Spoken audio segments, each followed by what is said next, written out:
Pan-Africanism, peace and Pan-Africanism. Peace and Pan-Africanism, peace and Pan-Africanism. Peace and Pan-Africanism, peace and Pan-Africanism. This is your big brother, Dr. Umar 𝚂𝚗𝙸𝙺𝚂𝚗𝙱𝚂, coming to you live and direct, the Prince of Pennsylvania. This is the back to school edition of the Black Parent Teleconference. This is the back to school edition of the Black Parent Teleconference.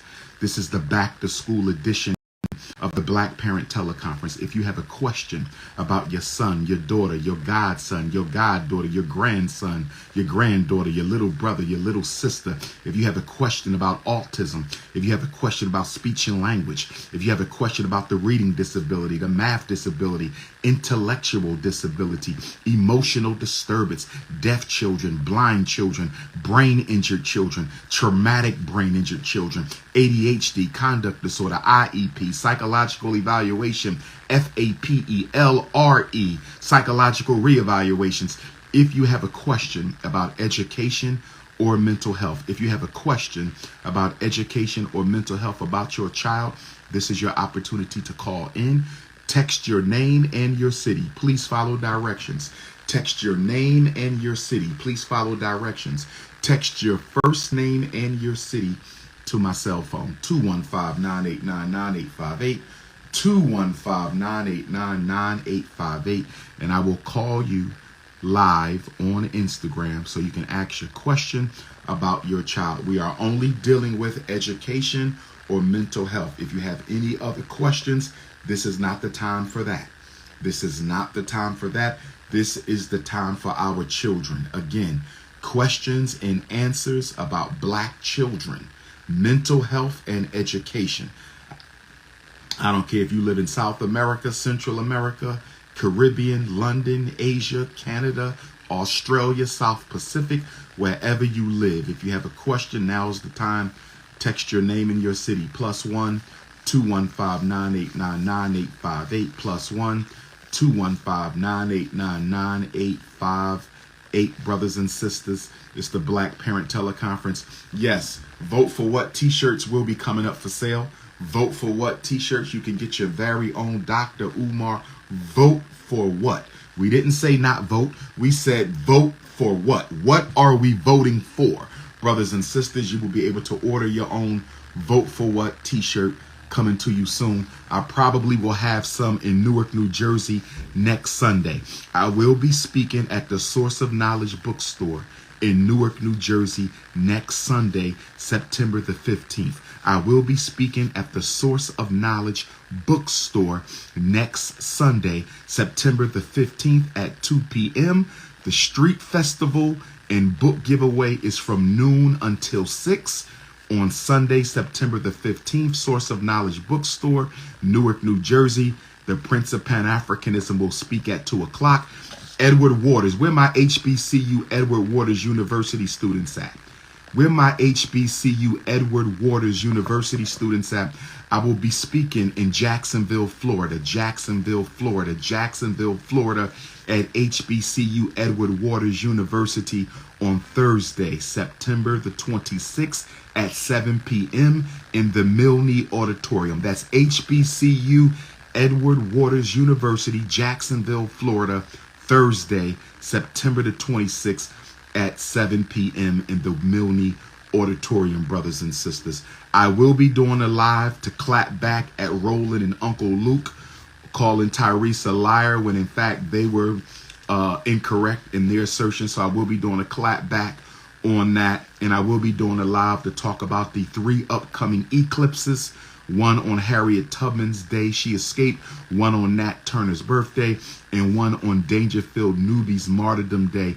He was the first to die for John Brown in the 1859 raid, as well as the planet Pluto going into Aquarius for the first time in 226 years. So y'all better get ready for revolution, African people. Good Garvey Day to my Africans in Africa, my Ghanaian Africans, my Gambian, Zambian, Lesotho, South Africa, Togolese, Benin, Gambian, Ethiopian, Eritrean, Somalian, Malawian, Kenya, Botswana, Angola, Mozambique Africans, my South American Africans in Brazil, in Suriname, in Guyana, in my Central American Africans. You're talking about Panama, Costa Rica, Belize, all my my Canadian Africans. I will be in Canada October 4th, 5th, and 6th. Where my Toronto Africans at? Where my Toronto Africans at? Where my Toronto Africans? I will be in Toronto for the first time in 12 long years. I will be in Toronto for the first time October 4th, 5th, and 6th. Nat Turner celebration, Nat Turner's birthday, October 2nd. Nat Turner's birthday, October 2nd. Nat Turner's birthday, October 2nd. Go to natturnerlibrary.com and get your tickets to join me in Virginia on Nat Turner's 224th solar return on October the 2nd in Virginia. Toronto, Canada, October 4th, 5th, and 6th. But Monday, I'll be in Los Angeles interviewing with my big brother, Nick Cannon. Monday, I'll be in Los Angeles interviewing with my big brother, Nick Cannon. Monday, I'll be in Los Angeles interviewing with my big brother, Nick Cannon, brothers and sisters. If you live in Los Angeles and you want to do a podcast interview, you can reach out to me. If you live in the Los Angeles area and you want to do a podcast interview, you can reach out to me, but I am not free. I'm telling you that right now. The most requested black scholar in the world is not free. So if you ain't got no money, don't reach out to me for no podcast. 215-989-9858, 215-989-9858, 215-989-9858. My London Africans, I'll see you October the 21st through October the 26th, London, England. Peace and Pan Africanism to my Caribbean Africans, my Jamaican Africans, Barbadian Africans, Curacao Africans, Bonaire Africans, Aruban Africans, Turks and Caicos Africans, my revolutionary Haitian Africans, my Cuban Africans, Dominican Africans, Puerto Rican Africans, my St. John, St. Lucia, St. Kitts, St. Croix, St. Thomas, St. Martin Africans. It's the Prince. So let's see if we got any parents with any questions right now. Let's go straight to the phones. Let's go straight to the phones. Brother Jeremy in Chicago.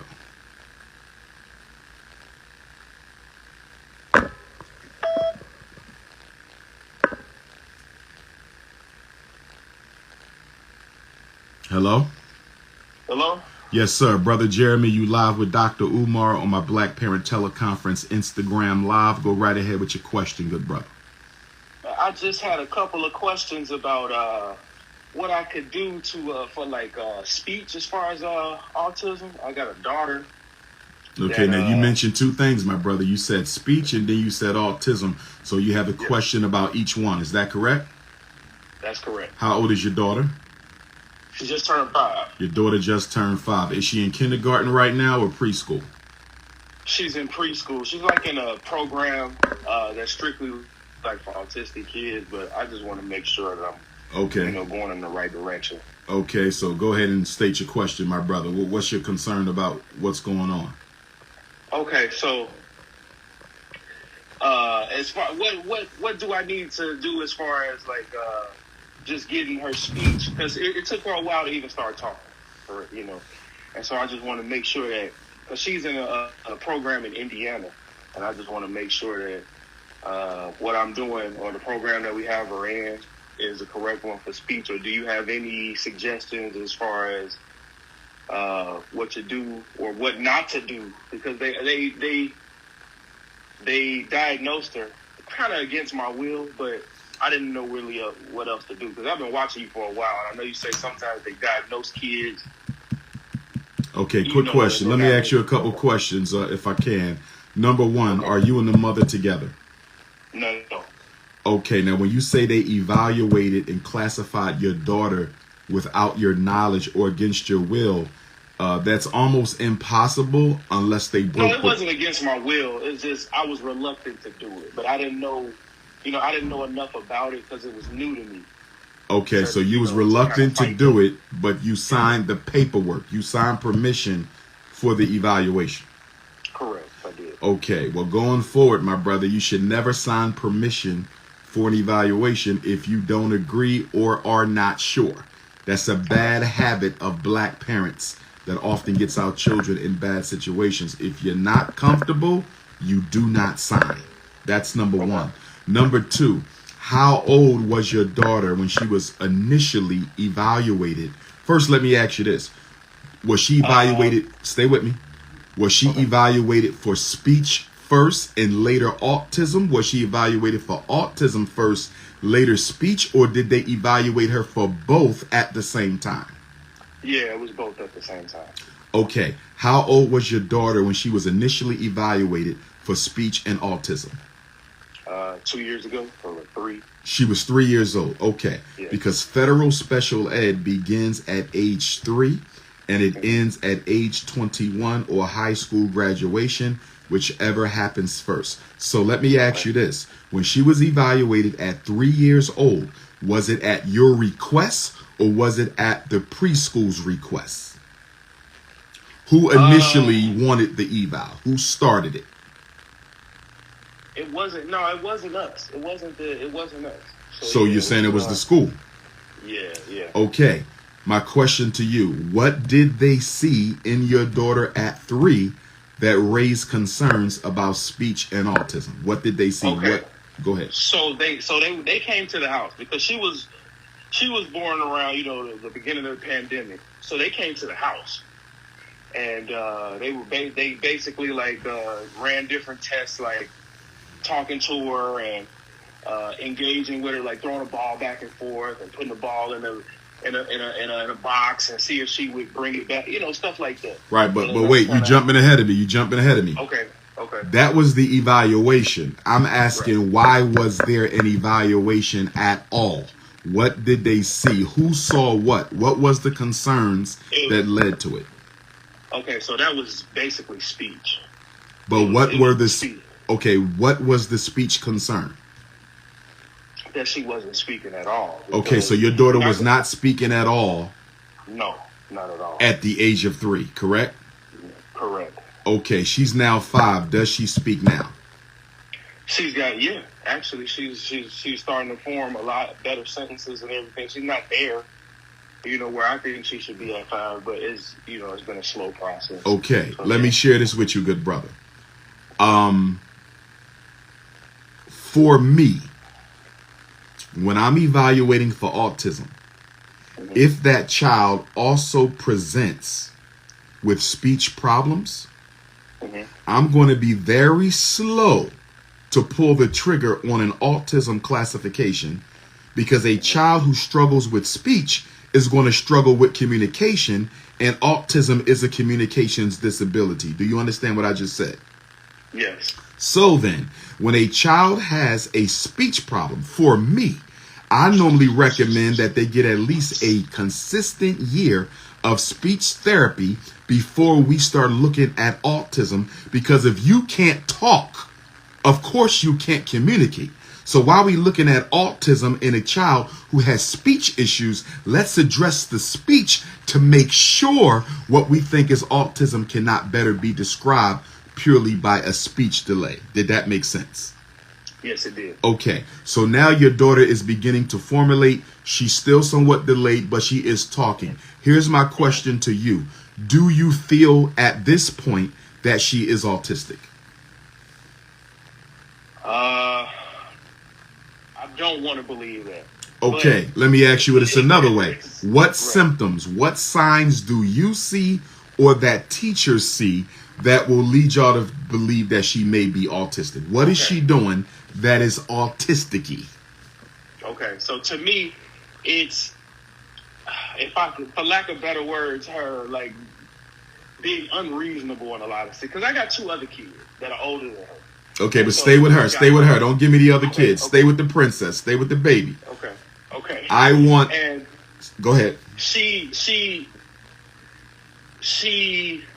has a tendency to she doesn't understand that certain things have to happen a certain way. You know what I mean? Like, it's just like, how can I put it? Like if she gets overstimulated, there's a problem. if she's in a situation where she's having a whole lot of fun, it's hard to just be like, okay, we gotta go. And you can't reason with her, you can't discipline her, and like saying if you don't do this, I'm gonna do this, doesn't faze her at all. Okay, you know, it's like the unreasonable side to her. Okay, let me jump in on you, my brother. Let me jump in on you. Okay. Everything you just described, 99% of everything you just described was behavior, not autism. Right. Except when you said that if she's overstimulated, she can get overwhelmed. That is a sensory. That is a sensory characteristic of children with autism. So a lot of autistic children have sensory challenges, deficits, limitations. So some autistic kids, they can't go to a Sixers game. Other autistic kids, they'll love a Sixers game. Some autistic kids, they can't go to the circus. They can't go to the fair. They can't go to the amusement park. It's too much noise, too many people, too much touching. They get overwhelmed by it. Other autistic kids, they have no problem at Great Adventures or Dorney Park. Okay, so that when you talked about her being overwhelmed by the sensory stimulation, that can be a characteristic of autism, but not automatically. Everything else you mentioned was behavioral issues that don't have anything to do with autism. When we're talking about autism, we're talking about communications deficits, verbal and nonverbal. Right. So let me ask you this. Your daughter is 5. If I took your daughter to a playground right now, and I'm not making a diagnosis because I can't do that without evaluating the child. I'm just doing a simple screening here. Okay. If I took her to a playground and there's other 5-year-old black children there, okay, and she don't know them though. She's never seen these children, but they are all her age. There's swings over there. There's a sliding board. There's a seesaw. There's a sandbox. And there's about 7 or 8 other 5-year-old black boys and girls over there. If you tell her to go play, will she go and play? She would have in that particular situation, Doc, she would have a ball. She would. She would have a ball. So you're saying she will go and play? Yes or no? She engages with just about anybody. So she will go and play? Oh, yeah. Okay. If the children come over to her and they start playing with her, will she reciprocate? Yes. That don't sound like autism to me. It's more to it, but that's the biggest thing. Autism is an impairment. It's a neurological disorder, but it's an impairment in your ability to communicate with others, verbally and non-verbally. Autistic children, they can have trouble understanding your nonverbal expressions. Let's say when you get angry, you give your daughter a look. She knows this means dad is angry. I need to slow down. A lot of autistic children, they can't understand that nonverbal language.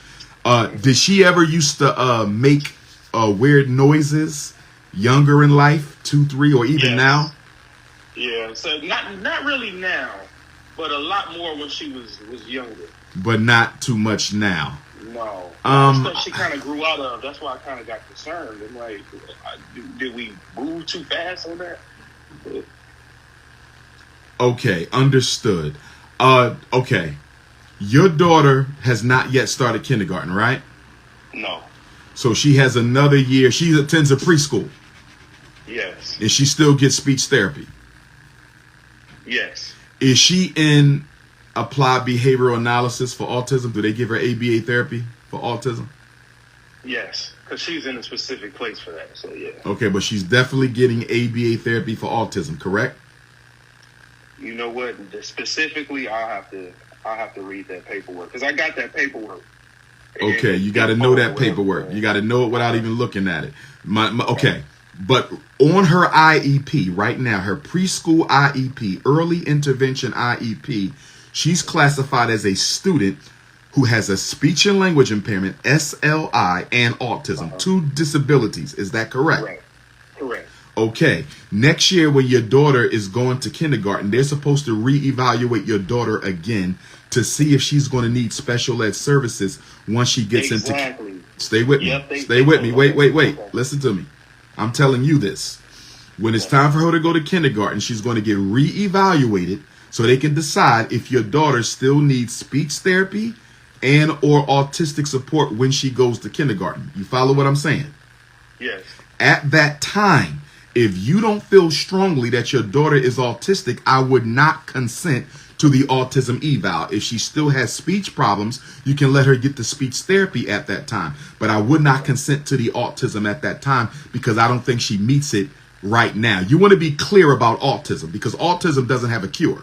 So you don't want to be throwing your child into autistic support too soon and she not even have autism, because my concern is if you put her around other autistic children, she will start to mimic their behavior and she will look like she's autistic even though she isn't. Do you follow what I'm saying? Wow. Yes. So yes. Be careful with the autism. I don't have a problem with the speech because there is no special ed class for speech. When a child is classified with a speech and language impairment, SLI, they get pulled out by the speech pathologist to get their 30 minutes or 60 minutes of speech a week. So speech is not an issue because you cannot be segregated from the regular class for speech. You just get pulled out and you get help. But with autism, you can end up in an autistic classroom and you can be completely segregated from the regular children. And that's why I'm telling you, take your time with autism, but I don't have a problem with speech. Do you follow me? I follow. Okay. Any follow-up question before I let you go? No, sir. I appreciate you, Doc. Okay, brother. Be safe out there. Remember, black queens forever, snow bunnies never. Nobody's never. All right, King. Be blessed. If you have a question about your son or daughter, you can text me your name and your city, 215-989-9858. We got the Vote for What t-shirts coming out. You'll be able to order your Vote for What t-shirts, 215-989-9858. Text your name and your city if you have a question about your child. Okay.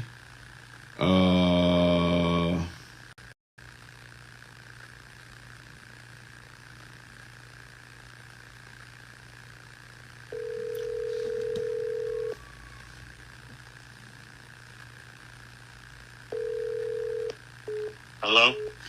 Brother Donald, how's Baton Rouge, Louisiana treating you? Hey, it's really good. How's it going? I'm well, brother. Go right ahead with your question.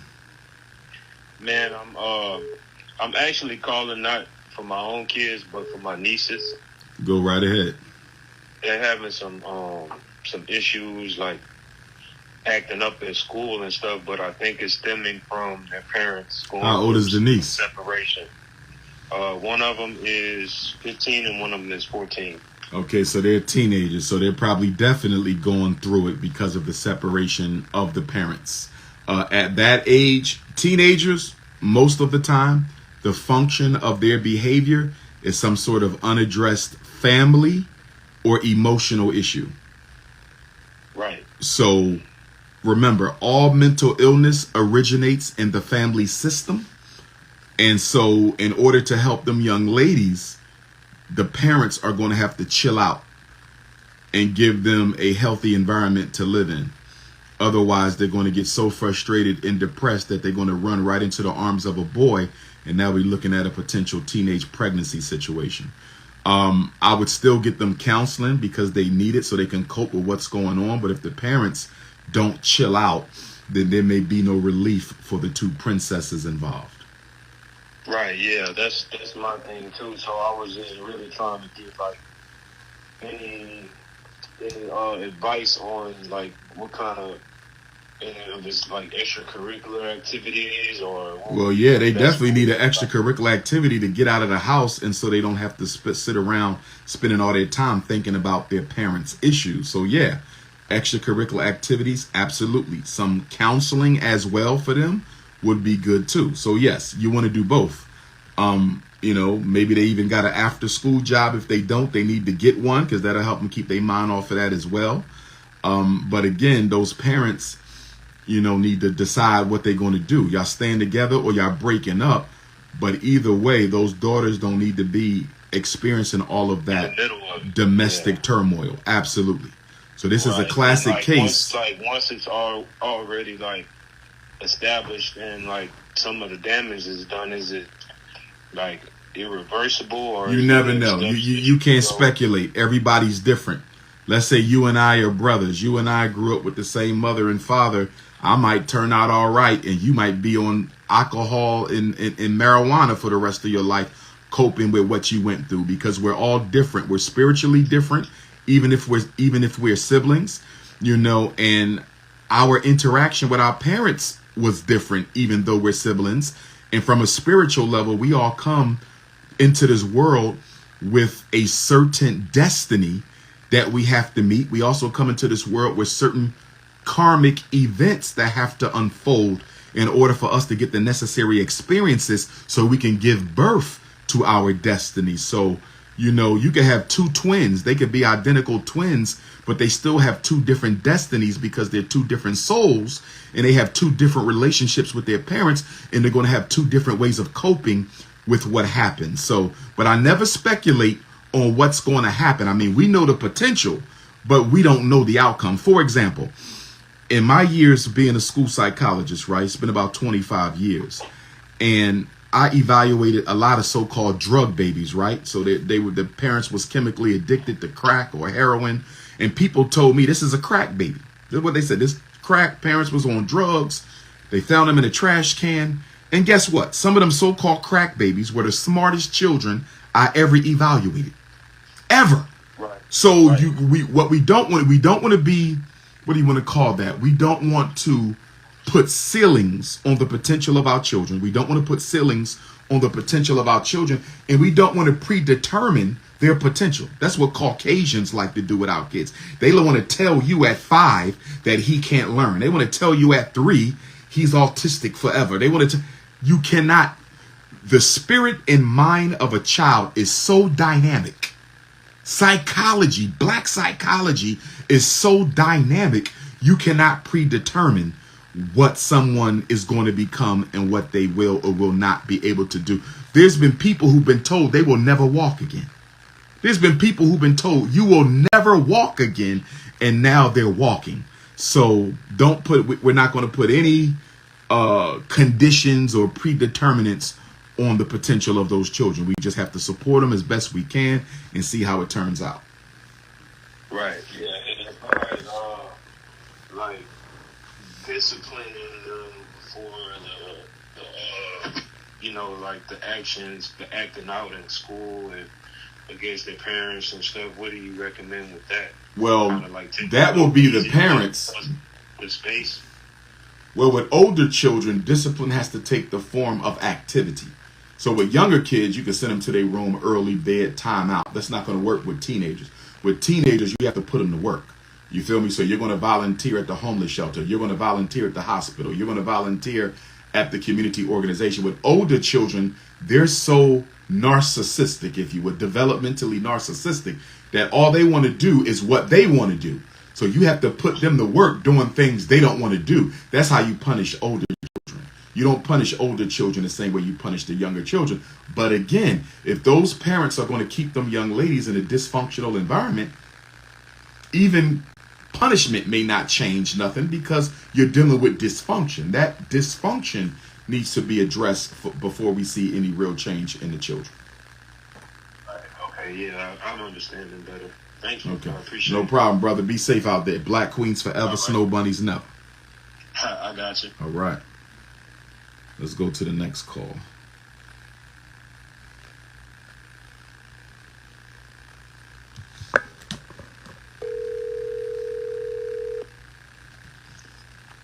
Hello. Sister April, how's El Paso, Texas treating you? It's hot. It's hot. How many of us are in El Paso? Probably 3. Okay. Not that many. So that's not a place where Dr. Umar needs to come and do a black parent seminar. No, sir. Got you. Go right ahead with your question, sister. Okay, I have a 4-year-old. My little one, April Jr., she's 4. And she doesn't talk, but she understands. She's in preschool. I have her in speech therapy twice a week. She's doing good in preschool. She plays with the other kids. She just doesn't talk. When she go to say a word, she will stop. She will sing along with songs. But I feel she's too early and she's too young to have an autism test. Like I said, she understands, she's potty trained. She eats by herself. She plays with my other bigger kids. I just think she's too young to be evaluated for autism. She's only 4. She just turned 4. Question. You said you have her in speech therapy. Is that through the pediatrician or through the local public school system or privately out of pocket? Okay, she goes through the pediatrician. The pediatrician sent the order for her to get speech therapy. How long has she been getting it? For about 3 or 4 months now. For about 3 or 4 months. And how often? Once a week for what, 30 minutes or an hour? 30 minutes twice a week. 30 minutes twice a week. It's only been 4 months. Is there a reason that didn't begin sooner, like when she was 3? Okay, was there... I was told that, okay, April doesn't get shots. I don't give them any kind of growing up shots. So when I take them to the doctor, it's like they will shun me. They used to shun me because I didn't follow those protocols. Oh, she has to get shots. It may be because she needs shots. You know, they was telling me all of that kind of thing. So when I moved to El Paso, I was more persistent with it. Okay, she doesn't talk. What are we going to do? How are we going to do it? And it was just this one doctor that just took me serious and said, okay, we need to start somewhere. Let's start with the speech. Okay, let me throw a couple things at you, if I may. Yes. Federal special education begins at age 3 and it ends at age 21 or high school graduation, whichever happens first. Your daughter could have been evaluated by the local El Paso, Texas public school district, by whatever name it goes. She could have been evaluated and she could have started getting speech back at 3. She could have started getting speech through the pediatrician as soon as 2 or 3.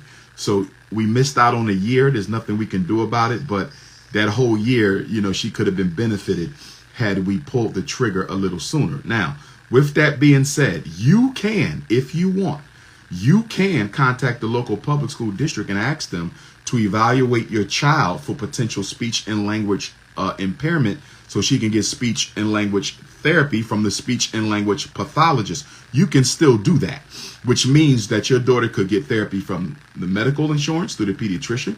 She could also get it through the public school system. Now, if you do decide to contact the public school system and initiate a speech and language evaluation, do not tell the public school that she's getting therapy already. Do not tell them that. If you tell them that, then they may say, well, since she's already getting it from the doctor, we don't need to give it to her as well. And you don't want to tell the doctor if she starts to get it from the school, because then they're going to say, since the school is giving it to her, we don't need to keep on giving it to her. We can stop. In other words, the school likes to put their responsibility on the hospital, and the hospital likes to put their responsibility on the school. So what I tell parents is, don't let your right hand know what your left hand is doing, so your daughter can get therapy from both of them. Do you follow what I'm saying? Yes. Now, in addition to that, you might decide that you don't want to introduce her into the special ed system just yet, although I don't have a problem with speech because, as I said to the previous caller, speech and language impairment is a special ed category. It is. You will have a special ed IEP. You will. But you don't get segregated. You don't get segregated away from the regular class. There is no speech class. You get speech therapy, but you don't get separated. In other words, if you have a learning disability, you go to a learning support class, autistic support class, emotional support class. You don't go to a separate learning class for speech. You just get pulled out for therapy. Does that make sense? Yes, it does. So I wouldn't have a problem with her being in special ed for speech because, again, you don't get separated out for learning. You stay in the regular class. You just get pulled out for your 30 to 60 minutes of speech every week. The other option you have is you could pay out of pocket, or you could contact the African American Speech and Language Therapists Association and ask them for a black speech therapist in your area, and you could just pay them out of pocket to come to your house and work with your daughter. So you got options. Right now, she's getting it through the pediatrician. She can also get it through the school. Like I said, don't tell them about each other. And then, of course, you can pay for it out of pocket. The choice is yours. But I will tell you this. The 30 minutes of speech that they give our children, it's not enough. It is the bare minimum. It's not enough. So if you really want to help Princess out, you either want to pay for some extra speech or get it through the school. Now, if you decide to contact the school district to get a speech therapy, get a speech and language impairment evaluation for possible speech therapy services, because they're going to be looking for a 25% delay. In other words, your daughter needs to be delayed by at least 25% for speech and language skill that would be expected for a child her age. If she is not 25% delayed, they can refuse her the service even if there is a delay, which means you will have to pay out of pocket to get the service. But 25% delay is what they're looking for. Now, if you go that route, they're going to give you a permission to evaluate form for your daughter, PTE, permission to evaluate. When you sign that form, please write in capital letters right above your signature. There will not be a line for it. You don't need a line. Right above your signature, you're going to put speech only in capital letters. The reason you're going to put speech only in capital letters above your signature on the speech and language therapy evaluation is if you do not indicate speech only, they can evaluate your child for all kinds of disabilities. In other words, they will come back with an eval saying your child is intellectually disabled, autistic, reading disabled, learning disabled, intellectually disabled. They can come back with a whole bunch of stuff that you ain't looking for. So make sure you put speech only. If you don't, they're going to load up on your baby. Put speech only so everybody's clear. I'm only asking for speech. I'm not asking for nothing else. Are you with me, Queen? Okay, I hear you. Okay, now with that being said, when you said she don't talk, but she don't have no problem understanding other people when they talk, correct? Correct. That makes me think this is more of a hearing issue than an autism issue.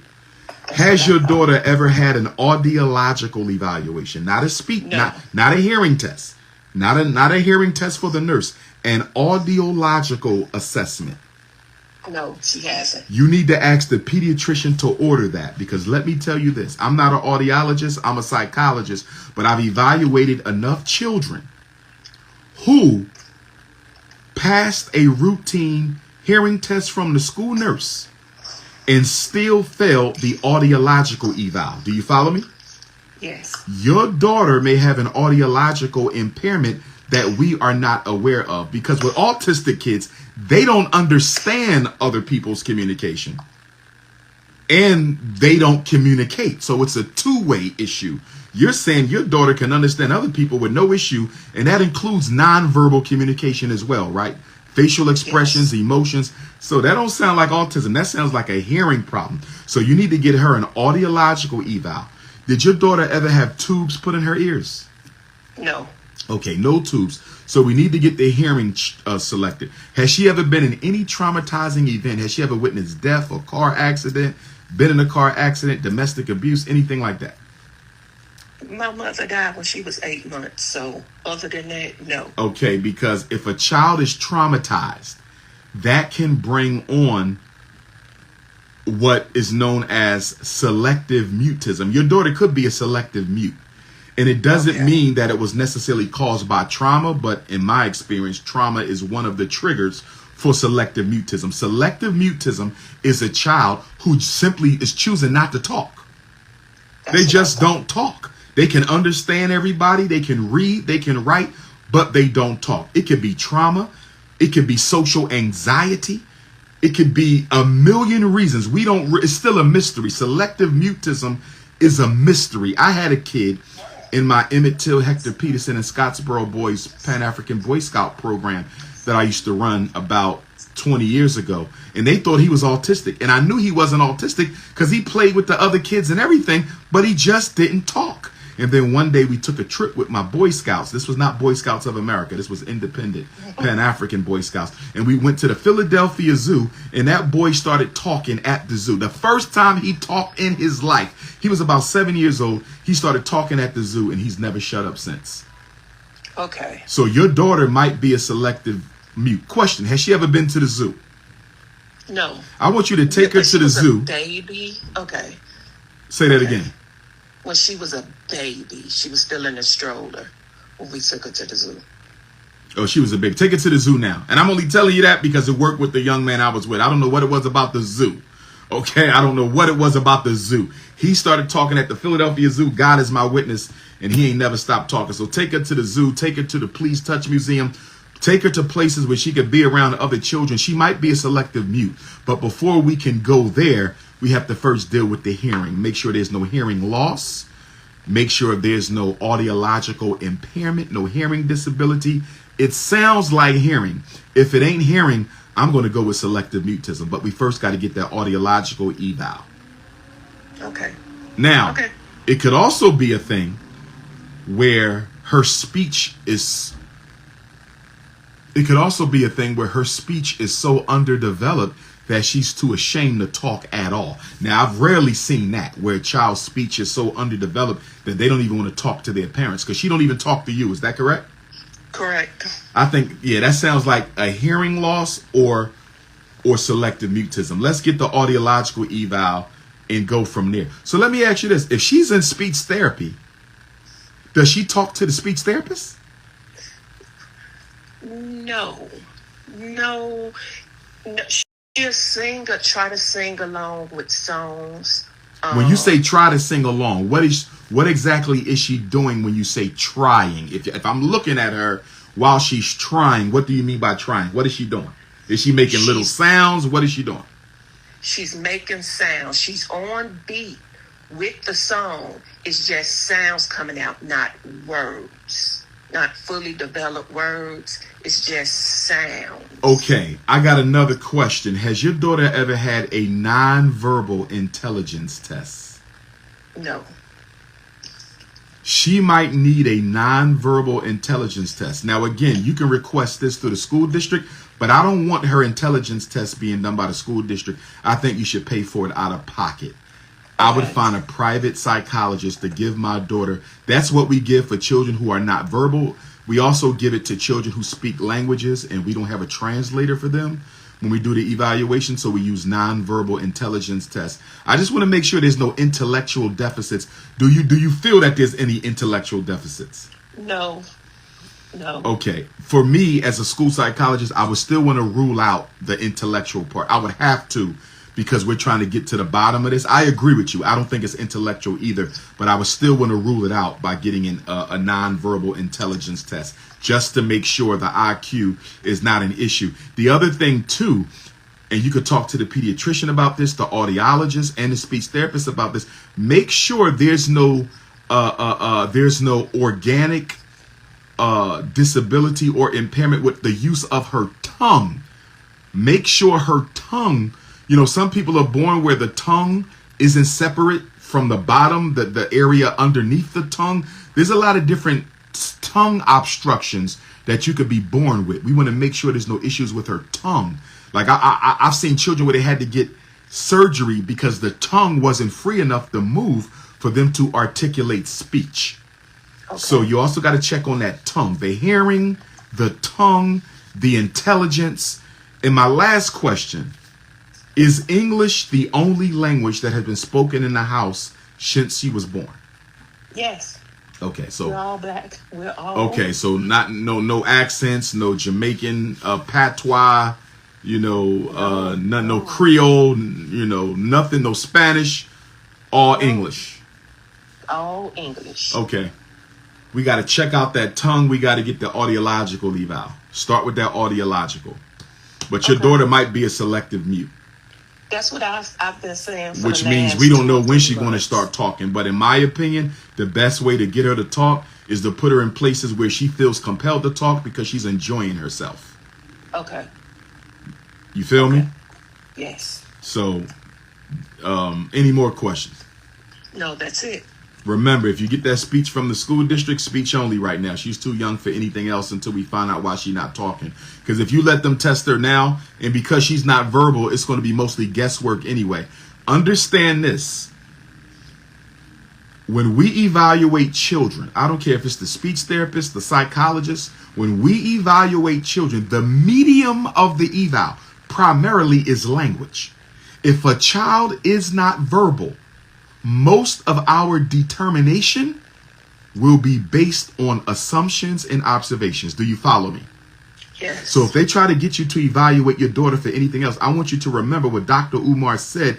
Their decisions and determinations are going to be based on what they feel, because my daughter didn't tell them anything and she wasn't able to answer any questions. You got me? I got you. All right. So anything else, you have my number. Just reach out to me. All right. Thank you. All right, Queen. No problem. God bless you. All right now.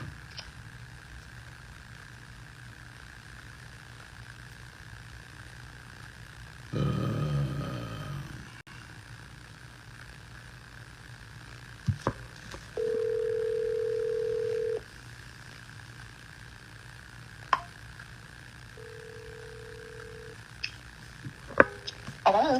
Sister, is it Aquila or Aquila? It's Aquila. Aquila. Sister Aquila, how's Washington, D.C. treating you? Oh my goodness, Dr. Umar is not treating me so well, but I don't want to complain. Is that your hometown? Yes, sir. It's my hometown. Okay. Go right ahead with your question, beautiful. So, yes. So, again, it's a pleasure to speak with you. Two of my children, I have been diagnosed with autism spectrum disorder. Who has? You have? No, my two children, my two sons. Both of them? Yes, sir. What are their ages? Yes, sir. They are 14 and, no, they are 15 and 16. They're 10 months apart. Okay. Wait a minute. How did you have a child, two children, 2 months apart? I said 10 months. Oh, 10 months apart. Okay, I got you. I was about to say, what's going on? Okay. No, sir. When were they evaluated as autistic? What age? Yes, about 4 years old, from early stages here in Washington, D.C. Okay, and do you still feel that they are autistic? In other words, because they were so young when they got tested, I always like to ask parents if you agree, because 4 years old is kind of young for somebody to be telling you for certain that your child is autistic. That's kind of young. Absolutely. It's very, very young. I felt like, now after watching you, I still feel yes. To answer your question, yes, but I could be wrong because I'm no clinician. I'm just an advocate for my children. So it's certain things I'll see, like they're very, very extremely high functioning. I will tell you there is no father in the home. I do have other children. I am a single mom. And that's part of the issue, but a lot of their behavior may be, I don't want to say, but maybe genetic and also a little bit of learned behavior. And so the things that they do, they're two different children, but as far as one, my son is 16, he has a lot of issues as far as like social cues, but if you see him, of course, everyone's like, I can't tell he has autism, but with an intellectual disability, there's not a look that you look for. And so my question to you is, like, I've been advocating for both of my children for years, IEP process, CES classrooms, and with my son who's 16, I've been railroaded by the DC public school system because they want to constantly say, oh, well, I find him in need of autistic services, but they're not trying to really let him out of the CES classroom when he's proven himself to be in general ed. And so, they get money here. I want to say $40,000. Don't quote me, but there's a specific number that they get to keep them into special ed programs. And so I just don't know moving forward. You have a lot of these people who have these, this educational jargon that they spit at you with these acronyms behind their names, but really no real great agenda behind it. And so with me being a force by myself, it's just a little tough for me. Okay. All right. So if I'm understanding you correctly, you have one of your sons who you feel no longer needs specially designed instruction. He is functioning academically at a level that would allow him to be successful in the regular classroom. Is that correct? Yes, with maybe small support. Let me tweak that a little bit. I'm sorry, Dr. Umar. Maybe a little small support. Okay, so in other words, you want him to be included. So basically, you have inclusion and you have mainstreaming. Okay, when you include a child, the IEP is going to be implemented in the regular classroom. So let's say a child has a math disability. If they're being included, the learning support teacher will come into the regular classroom during math instruction, and they will work with that child. While the teacher is at the front of the class instructing all of the children, the special ed teacher will be working with that individual child at their desk. That's inclusion. Mainstreaming is when we put a special ed kid in the regular class with no support at all. So you saying he needs inclusion, not mainstreaming. Is that correct? Yes, he needs inclusion, but here's the thing, Dr. Umar. In DC, a lot of the programs, they're not. It's just, as you know, it's so political. Finish what you were going to say, though. They're not what? They're not correct. It's not geared towards him. Of course, IEP means individualized. And so what they do is they put my son in classes with children who are nonverbal. So that causes regression. He doesn't need to be in anything like that. Okay. First off, let me go back. And this is where black parents, I have to fight a little bit more. Okay. Every child in America, if they have an IEP, which means they're in special ed, which means they have a disability, they have a right to a free and appropriate public education. If you feel your son's education is not appropriate, you take that up with the IEP team. The IEP team has three responsibilities, three main ones: program, placement, and progress. Program. What is your son going to be learning while they're receiving special ed support? That's program. The curriculum for the disabled child in the disabled area. That's program. Placement. Where is your child going to receive their special ed support? The regular class, part-time special ed class, full-time special ed class, approved private school, homebound instruction.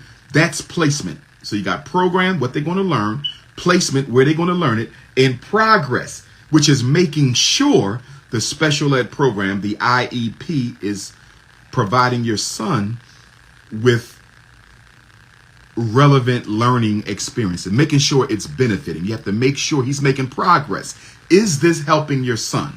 Program, placement, and progress. So to me, you have a placement issue because you feel he should be in the regular class. That's a placement issue that has to be handled by the IEP team, which means you need to call an IEP meeting and you need to discuss that, and you need to tell them that I'm not happy with the IEP. I don't believe my son is receiving FAPE, free and appropriate public education, and the only way he can receive his FAPE is to be returned to the regular classroom.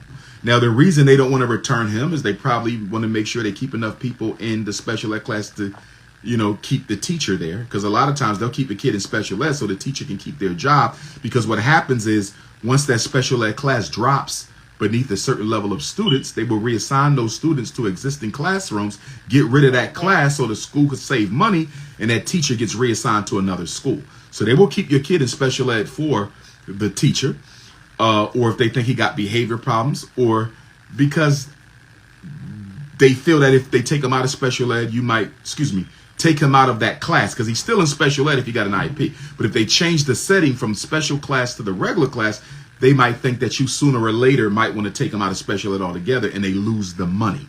So there could be a lot of motives behind this, but I doubt the best interest of your son is one of them. So it sounds like you need an IEP meeting, and you can take them the due process with the state. Okay. Washington, D.C., education, y'all district, not a state, but the education department for Washington, D.C., you could take them to due process and say they violate my son's special ed. He don't need to be in there, and they will not remove him and put him back into the regular class. You can get him back in the regular class, but you got to fight for it. And listen, and just to piggyback what you're saying, you're absolutely correct, because when I talked about removing my son, they were like, no, hold on, wait, let's get the data. And so we're about 2 years after the data. I'm like, what does this look like? Since we're speaking in terms of data, let's talk about percentages, let's talk about testing, let's talk about these things. And they're like, I'll get back to you. I want also parents to know, if they don't know, there is a big difference between a certificate track and diploma track student. And they're not trying to put my son on a diploma track. In DC, if you're on a certificate track, all you get when you graduate is a certificate of completion. You cannot do anything with that to go to college. Okay, what grade is your son in? Yes, sir. He's in the 10th. Did you say he was on a certificate track? Yes, sir. He is? Yes, sir. That means he will not get a diploma. Yes, sir. And That means you need to be having an IEP meeting now. And I don't know if you heard me share this with the earlier parents as well, Queen, but special ed doesn't end until age 21. So if that means, don't accept that diploma if your sons are not academically functional. And you know what else you might want to consider doing? You might want to consider, when you have that IEP meeting, you might want to consider demanding an independent educational evaluation. Have you ever heard of that? Yes, he's had those like a couple of years ago, but it might need to be current. And I also do want to point out, I got an educational advocate as well, but schools definitely don't like them because allegedly they complicate things. But they can, and sometimes they don't always know what they're doing either. So you still got to be careful. But yeah, he definitely need a current eval. If the eval is beyond 3 years, some people will say 2 years, it's no longer current. Always relevant, but not current. So you might need an independent educational eval to find out exactly what your son's levels are. Because let me say this to you. You can't trust the school district. So if you let them reevaluate your son, they might lie because they don't want to get in trouble that he ain't been learning anything. So you might want to get an independent. You just write a letter to the principal and say, listen, I need an independent educational eval. I'm not sure where my son is, and I don't trust y'all to give him a fair and impartial evaluation. And if they deny you, you could take them to due process, and they will force them to give you the independent. So I think it's time for an independent. Now, when you're in special ed, you got to be reevaluated every 3 years anyway. Your sons are not intellectually disabled, correct? Not at all. Okay, so when was the last time they had their eval? When was the last eval? What year? What grade, rather? Okay, 10th grade for my 16-year-old. I want to say it may have been 8. But you're not sure. You need to go through your records and see if you have a what grade were they in when they first got an IEP? You mean the first initial? Yes. Oh gosh, that was early childhood. So that was kindergarten. Okay, so if they got an IEP in kindergarten every 3 years, right? So you're talking K, 3rd grade, 6th grade, 9th grade. So you should have 4 evals. You should have the kindergarten eval, which is the initial. You should have the 3rd grade eval. You should have the 6th grade eval. You should have the 9th grade eval. You should have 4 evals. There should have been one done last year. So this is where y'all got to keep. Y'all have to know your timelines. You have to know them by heart. And what I mean by timeline is the grades that your children were evaluated and reevaluated, because they have to do them every 3 years. So make sure you know you should know it. Kindergarten, 3rd grade, because they got to do them every 3 years. Unless you sign a waiver, and you never want to sign a waiver for them not to be tested, because that means they'll go another 3 years. That's 6 years. Who wants to wait that long to find out what your child's current levels are? If you don't have the evals, then you're going to have to do a FERPA request. That's when you write a letter to the principal requesting a complete copy of your child's academic record, and they give you everything with your child's name on it, and then you will have the evals that way. But you want to keep your own stuff, because schools will throw out stuff out of the child's record. They will also plagiarize your signature. So you still need to have your own records, because even if you do a FERPA request, it doesn't mean you're going to get everything that you're supposed to get. Yeah, and they dates as well. If you're not aware, if you don't look over things and you're scrutinizing them, you'll see that certain dates may conflict with. You're like, hold on, I don't remember that. So that's why you need your own stuff. But what you need to find out is when was the last eval, and where is the last eval? Like, where's the report? You know, but with him being in the 10th grade, I think I would definitely have to request an independent, because he only got 2 more years, and we need somebody outside of that school to tell you where your son is academically. And if he's too low, then you might got to demand an approved private school placement for your son. The federal law says if the school is not properly meeting your child's needs, you can make the school pay for your child to get a private education at public expense. And that's when your son goes to an approved private school for autistic kids, and the school district has to pay for it. Okay. So we need to know where he's at, because he's almost to the finish line, and we can't afford for him to be getting no certificate of completion. That ain't going to work. Absolutely not. I didn't know that. Yeah, you got to get busy. And when you go to these meetings, you cannot go by yourself. You need to take 2 people with you. Interesting. I'm always by myself with my. You gotta stop doing that. Black mothers are always by themselves. Unfortunately, black fathers don't feel like it's their responsibility many times to go with y'all to these meetings, which is one of my biggest issues with black men. We leave our mothers in these schools to fight for our sons without our support. It's one of the biggest disappointments I have with black men. They do not feel like dealing with the school is their responsibility, even when it involves their son. So yeah, you need an IEP meeting. You need to get them reports. You need an independent educational eval so we know exactly where your son is. Do not settle for the school eval. Tell them, no way. My son is in the 10th grade. I need to know what his levels are, and I don't trust y'all to tell me the truth. And if they have an issue with that, we're going to write the director of special ed for the district and ask them to override the principal. And if they don't override the principal, we're going to go to the State Department of Education or the District Department of Education and demand that they force them to give your child an independent, because you shouldn't be paying out of pocket. They should be paying for it. Okay. Thank you so much, Dr. Umar. I've taken extensive notes about everything that you said. I appreciate you so much for being informative, and thank you so much for allowing me to come on. No problem, Queen. You know how to reach me if you need me. God bless you. Absolutely. Have a blessed day. You too now.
If you have a question about your child, text your name and city to my phone, 215-989-9858.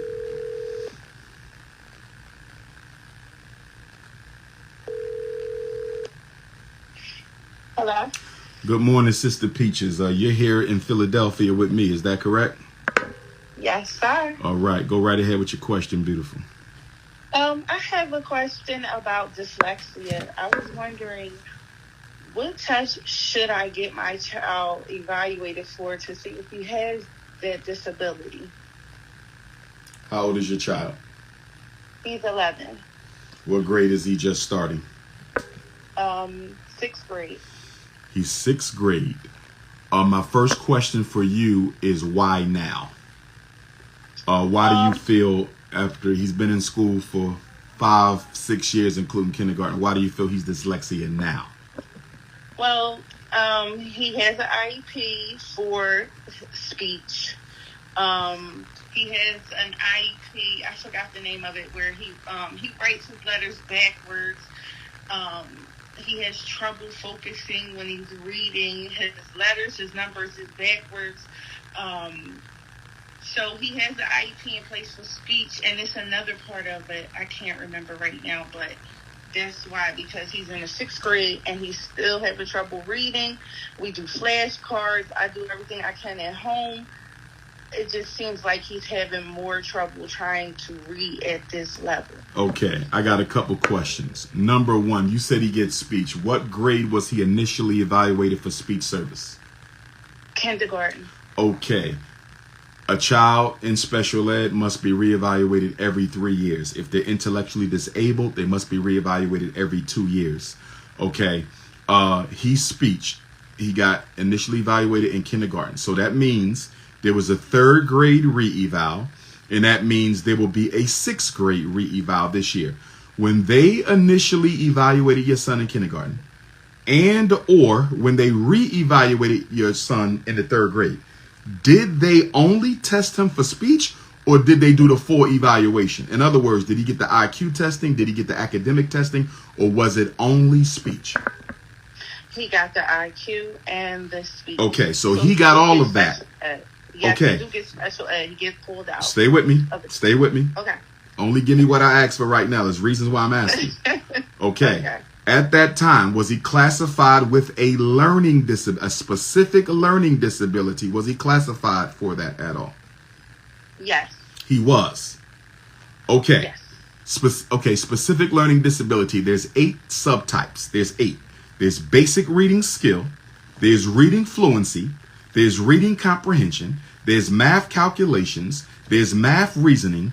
There's listening comprehension. There's oral expression. And there's written expression. Which of those 8 specific learning disabilities was your son classified with? That I do not know. And you need to know, and you need to know by heart. Because if your son got an evaluation from the School District of Philadelphia that says specific learning disability and did not give you the specific skill area, then that evaluation was incomplete and you should have gave it back. But with that being said, if he's already classified with a specific learning disability, you want him to be further classified with dyslexia. My question for you is, what purpose would that serve? He already has an IEP for learning disability. Dyslexia is a learning disability. Dyslexia is a serious reading disability. They already classified him with a reading disability. So if you add dyslexia to that, what are you expecting to get? And the reason I'm asking you that, good sister, is I think sometimes we go disability crazy in the black community, where we start thinking the more labels our children get, the more help they're going to get. That's completely wrong. Now, the more labels our children get, the more money the school makes.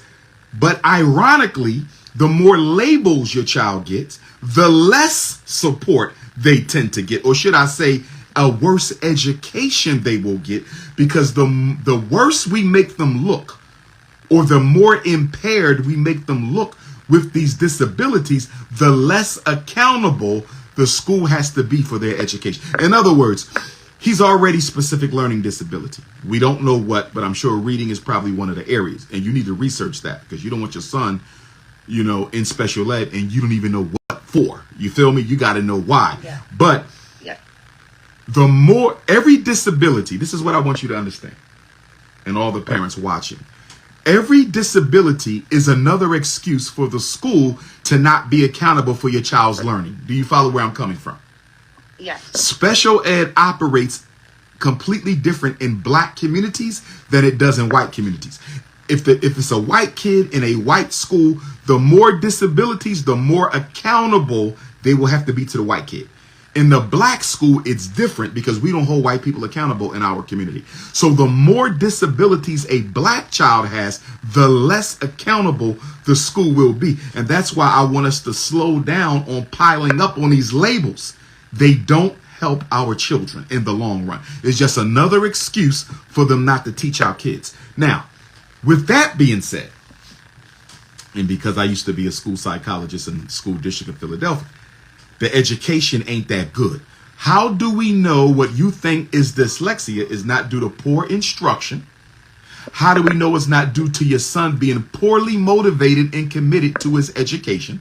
And how do we know it doesn't have to do with the fact that your son is not practicing his reading enough outside of school at home? In other words, when's the last time he read a book other than what the school required for homework? We usually do it every night. Like, I have flashcards. We try to, he's okay with me, but it seems like to get on his No. He's 6th grade. Forget the flashcard. What book? When the last time he read a book outside of what the school is requiring? It had to be like last week. Like, we do it every week. So y'all do what every week? At least about 2 to 3 times a week. Y'all do what 2 to 3 times a week? We read. We read together. So do you believe motivation and interest on a part of your son doesn't play a role in his struggles? I think it's the interest. I think it's the school. Like, once he gets to school, he lose interest. It's like home, he's willing to do it with me, but when he gets to school, Okay, time out. Is he academically lazy? I think so. Well, guess what? Like, I have to be on him like nonstop. Like I have to be a drill sergeant all the time with him. Well, you like, just answered the question. This ain't dyslexia. This is lazy child syndrome. That's what this sounds like. He's not putting forth the effort. So what should I do about that in school? Well, you can't do nothing in school. It's what you're going to do at home. And what I would do is I would create a behavioral program. I would get me a calendar. Okay. I would get me a calendar and I'm going to hang it up in his bedroom or the living room or wherever we at. And what I'm going to do is I'm going to get 2 different color markers. Okay. We in September. And every day when he comes from school, the teacher is going to give me a report. And with my green marker, I'm going to give him a sad face or a smiley face for the green marker, because green is school. You know, whatever colors you want to use. Green is school, hypothetically. And I'm going to tell him, for you to have a good week in school, I need 3 out of 5 from your teacher. That includes tests, quizzes, homework, everything. I need 3 out of 5. If I don't get 3 out of 5, you had a bad week. If you have a bad week, you're going to have a bad weekend. That means no video games, no cell phones, no none of that. I'm taking stuff. You see, and I'm going to put you to work. You're going to do some volunteer work in the community. You're going to help the elders clean up their basement, bathroom. You're going to be going around cleaning houses for free. That's what you're going to be doing if you don't produce. So that's the punishment. But then you also got to have a reward. The reward is, if you give me a successful week on the weekend, you and mom will do something fun together. Never use money, never use gifts. Never use money, never use gifts. Okay, now if he just wants those Jordans or he just wants that video game, that has to be a marking period reward. You don't get a pair of Jordans because you had a good week. You don't get a pair of Jordans because you had a good month. You might get a pair of Jordans because you had a good marking period. Do you feel me, Queen? I feel you. Be careful about over rewarding children for small gains. Let me say that again, because black mothers are notorious. Be careful about over rewarding black children for small gain. Small gain equals small reward. Are you with me? Yes. You need a calendar and you need to get serious about discipline in that house. That's what you need. This is not a special ed problem. This is an interest problem. He has siblings in the house? Yes. How old is he? My daughter, she's in college. No, the son in question is how old again? The son in question. Oh, my son is 11, and then he got an older brother who's 16. 11, 16, a daughter in college. You just have 3. Yes. Okay, the 16-year-old, what is he doing with himself? He's in boxing, and he goes to school. He works. He's pretty much okay. He's pretty much okay. Yeah, he's okay. He does his thing. Okay, let me ask you a question with this 11-year-old. Because sometimes the last child can be the most dysfunctional child because you're kind of tired of raising children. That's how it tends to go. So did you slack up on the discipline with the baby boy? Because it sounds like you might be spoiling him. I did. I can. And are you guilty of spoiling him? Yes. So it's time for you to change it up. Yeah, and it's time for you to change it up right now. Because guess what? He's in the 6th grade. Okay. 8th grade, he got to do high school selection in Philadelphia. And none of the good high schools are going to want that boy if his grades ain't good enough and if he's lazy. And the best way to break him out of the laziness is with discipline. But here's the biggest part to that, good sister. If you don't have any discipline, you can't teach it. You got to be consistent with the discipline. Every day. And let me share this with you, because this is another thing black mothers get wrong. Rewards only come at the end of the week. You have to earn the reward. Punishment comes every day.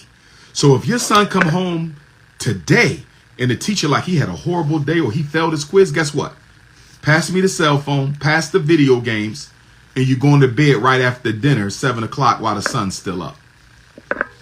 Ain't no outside, ain't no friend. You got to suffocate him. Here's what I need you to understand. If your son is not made to be miserable as a result of your consequences, his behavior will never change. If you do not inconvenience that boy's life, If you do not make him miserable, his behavior will never change. I understand. Thank you so Now, much. it's not fair because you're a mother, and traditionally, discipline of boys is the responsibility of fathers. Where is his father, if you don't mind me asking? He comes in and out. Like he want to be a father when he wants to. So he's inconsistent and unreliable. Very. Okay, so that means it falls on you. Yes. And because he's your only baby, because your other son is doing all right, and the sister is an adult, you only got one to worry about. We got a lot of mothers who got 3 and 4 to worry about. You only got one to worry about, so I need you to handle that. Gotcha. All right? Thank you. You got my number. Keep me posted. I will. Okay, Thank beautiful. you. Enjoy your day. No problem.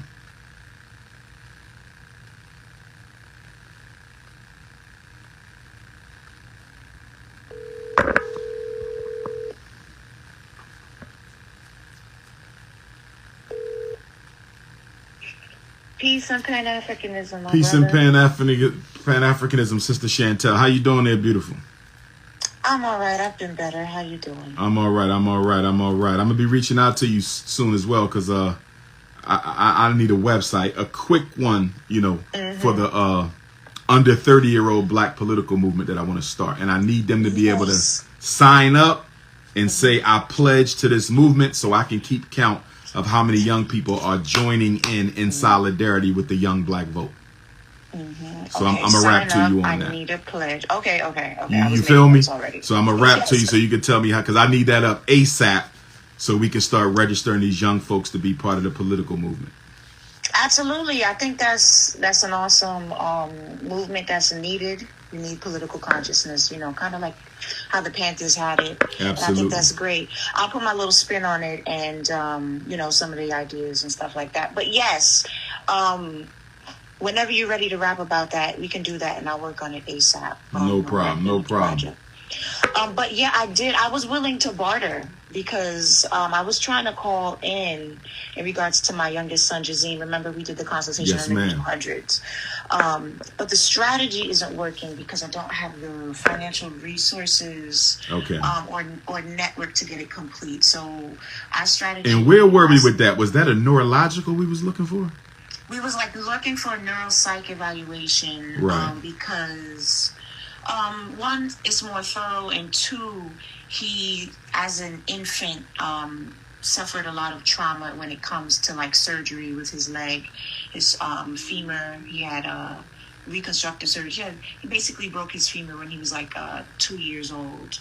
And for the next 2 years, he had to get surgery because it healed, and then it bow-legged, and then he had to do reconstructive surgery, and then they had to take out, the screws. And in addition to that, there was trauma with, as a baby, him experiencing, the separation anxiety with his father and I. Unfortunately, it didn't work out. So a lot of, a lot of mental, psychological things might be underlying. And in addition, he had rickets when he initially had the femur impact. We discovered he had, his body was not able to withstand the collision because he had a calcium vitamin D dysfunction. His bones were weak. Okay. So he had to go through therapy in regards to strengthening his bones, and I went the holistic route and stuff like that. So there's a lot of underlying factors that I think are contributing to his. I think it's more of a developmental delay than I think autism, because he has progressed a lot, right? Yes, his school recommended it because he had a behavioral and emotional outburst at school. He was just no. But for the most part, he hasn't been violent or anything like that. I think one time he popped a teacher, but I spoke to him, and it's nothing like that, nothing crazy. But they was pushing the evaluation, and I use a strategy. Our strategy that we mapped out going off the dome is basically to suggest a speech evaluation and not autistic evaluation, like to renege the autistic and embrace the speech and give them in writing, etc. They said to me that they cannot give any speech therapy, whatever, unless he goes through the whole shebang, the whole 9. That's not true. That's what they told me. You should ask them to put that in writing. I need that in writing, that he cannot be evaluated for speech only. You decide as the parent what a child gets evaluated for. They cannot say we got to test them for everything. That is a complete lie. Complete lie. Well, I think I might have it in writing. We were talking about it, but new school year started, and it's crazy. He has the same teacher, and now he has like a white assistant teacher. I'm like, Lord have mercy. So, I'm just like, I'm a little concerned. You know what I mean? And financially, if I had it, I would pay the $5,000 and get the neuropsych, because I reached out and I found a black psychiatrist. I'm sorry. And she was willing to do it, but she said, the price, and I was like, dang. And then Columbia is a waiting list, so I might hear back from them this fall. You know what I mean? Okay. But I don't want to delay it, and I think he just really needs speech. Like, I was working with him this summer, like, now that he's home, when he was home with me, reading every morning. Him and I would pick. We did therapy with like Dr. Seuss books every morning. He would read Hop on Pop, One Fish, Two Fish, Red Fish, Blue Fish. Read other books, have him read out loud to me, talking, comprehension, little writing and math and stuff. And I seen improvement, right, in his speech and his like confidence and stuff like that. So in my opinion, he just needs one-on-one. I tried like going on YouTube and like, doing little speech therapy myself, and it was kind of working, but he definitely has that like speech impediment with his tongue. It's hard for him to pronounce different words and letters, like the S sound. There was something on YouTube with like, try to say the tss and like continue with it. And he was kind of getting it, but that tongue thing. And his brother, they suggested nipping the tongue, doing the surgery. Okay. But his dad was like, no, they suggested that for his sister, and she was fine. But I think 𝚂𝚻 might really need it, because he really has like a lisp. So I'm not sure. I'm just like kind of a little bummed out about it. But I definitely think if he had speech, he'd be doing much, much better. And the only reason why he don't have the speech is because they're saying they got a test for everything, and we don't want to do that. Yeah, but I feel like, just like with these shots situation, like I'm pigeonholed, you know what I mean? I'm coerced into, submitting against my will to But remember, he don't have to get everything. Services. If that isn't, okay, have you written to the director of special ed for the district about this? No, I'm writing that down. That's actually... That's where you need to go to next. You need to tell them, I know that if I only want a speech and language eval, that's what I should be getting. I'm not interested in having my son evaluated for anything but speech, and it's being denied. Because if the director doesn't do anything about it, then you could take them to due process with the state. They cannot force you to test them for everything, because you're not interested in nothing but. Remember, every evaluation has a referral question. Referral question. We don't just go in and evaluate for everything unless they say that there's multiple concerns. But if the only issue is speech, all they need is a speech eval. That's it. Yeah, but maybe he does need something more, right? Like he needs a little help with comprehension. Then maybe you want the full eval then maybe. Now, the other thing, too, is you could also, you're in New York, so you can just Google black speech pathologists, and you can get a private speech pathologist to do an eval or just do some therapy sessions, too. So keep that in mind. Because you're in New York, you can get speech right now. Just contact one and see what they charge, and it shouldn't be too much. And sometimes they'll come to the house, or you can go to them. So you can get the speech ASAP. In terms of that eval, and what grade is he in? He's in first grade now. Oh, he's a baby. I would be a little hesitant with the eval.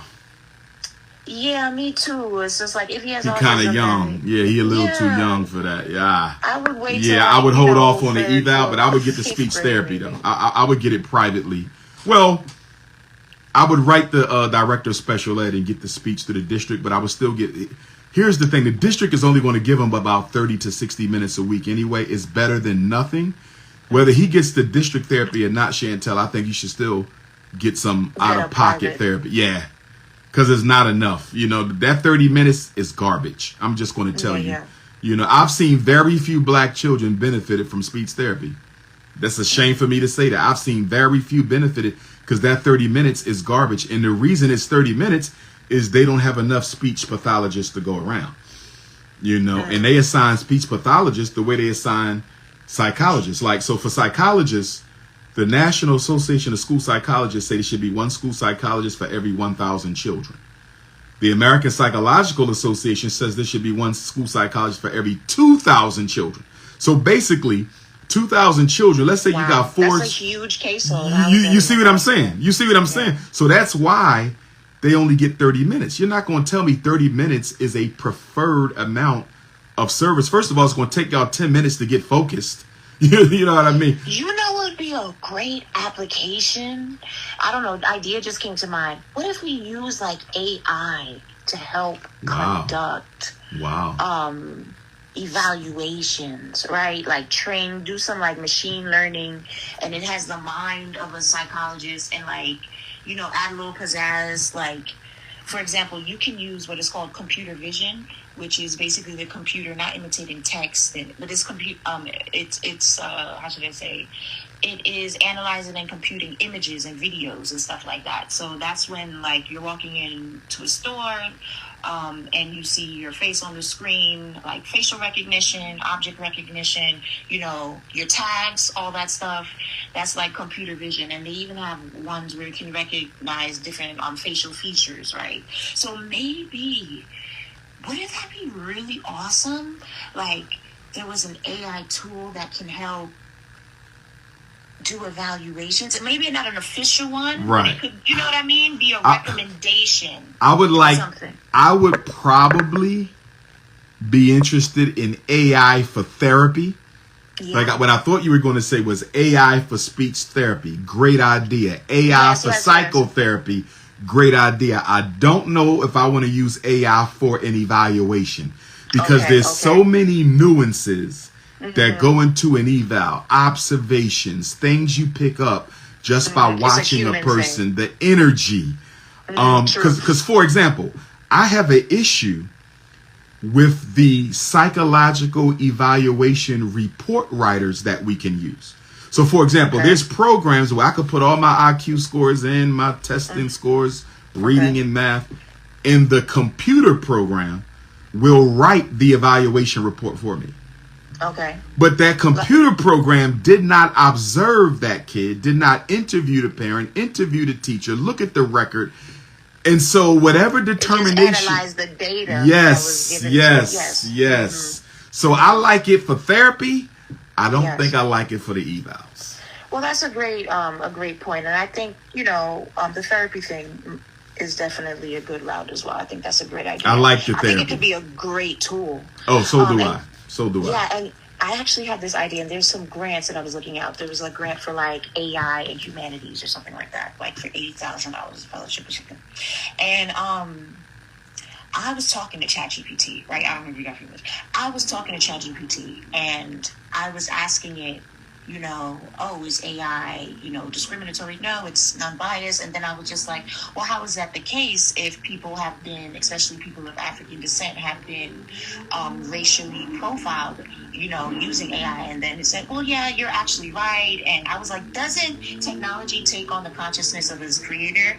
And it was like, blah, blah, blah, blah, blah. So I was like, wouldn't it be awesome? I was like, is it possible to create an artificial intelligence like our own, not a ChatGPT, our own ChatGPT, like a revolutionary ChatGPT, but built from scratch with the mind, like, of Marcus Garvey, P. Newton, Amos Wilson, Dr. Buchanan? Like, it gets all the documentation, all the, you know, written books, a lot of those books, right? Marcus Garvey books. AI does not even know about it, right? Like, we need a Black revolutionary AI, like our own Wakanda type of thing. And, you know what I mean? on our consciousness. You know what I mean? Like, if we wanted to set it off, we just ask our revolutionary body and it map out the plan. You feel me? Right. Yes, I was just thinking about that, and then it was talking about it's definitely possible. So I don't know.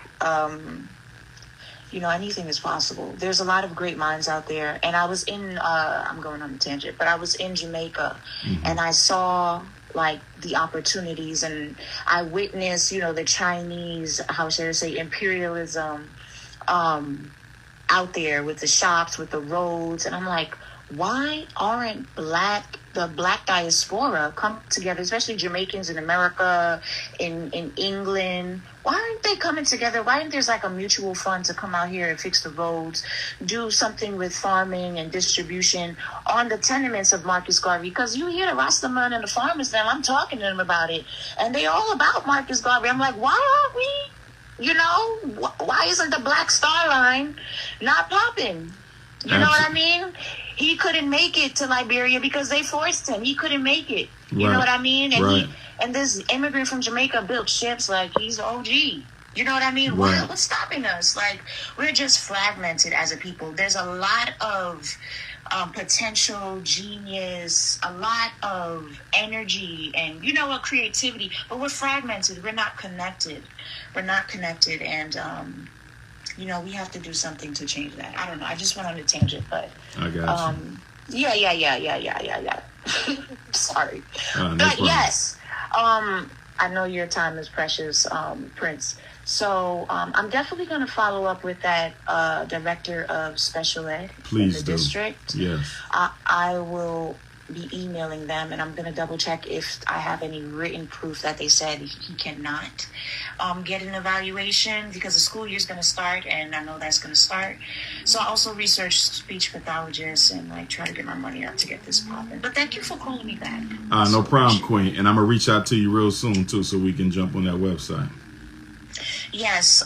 If you do are strapped for time, you can send me a voice note of the description. Okay. And we can communicate like that, and I'll just work on, a minimal viable project, and you tell me your opinion. And okay. Text me your email address.